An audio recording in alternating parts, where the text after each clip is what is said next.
La Biennale éphémère, c'est une exposition qui a pour but essentiel de présenter l'art contemporain là où on ne l'attend pas, dans des lieux ou de patrimoine, ou des lieux insolites ou inattendus, pour le public le plus large possible. Le concept d'éphémère, c'est de marier, d'associer, de faire résonner l'art contemporain au sein de sites, de lieux, qui ne se prêtent pas forcément à l'art, mais à qui l'on offre cette possibilité-là, cette opportunité-là pendant les 3 mois de l'été. Tout le monde n'a pas l'opportunité, en particulier en milieu rural, il ne faut pas se voiler la face, de pousser la porte d'une galerie ou la porte d'un centre d'art, ou voire même d'un musée.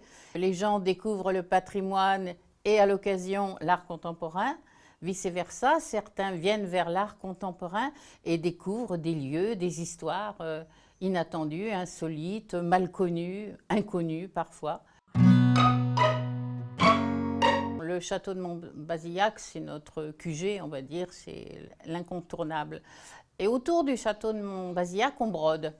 En Bergeracois, au-delà du Bergeracois, le long de la vallée, on a installé des œuvres dans, je ne sais pas, une quarantaine de sites depuis la création des biennales.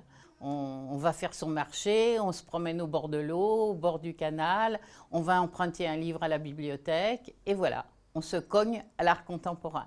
Ici même, dans les vestiges d'un ancien château, devant une façade d'usine hydroélectrique, au château de Montbazillac, dans les vignes d'un domaine viticole du Bergeracois, au musée du tabac de la ville de Bergerac, et puis dans une médiathèque, bibliothèque-médiathèque, tout près dans un petit village. Pour la première fois cette année, sur les 6 sites que nous avons décidé d'investir, 3 d'entre eux, ce sont les propriétaires, entre guillemets, qui nous ont sollicités.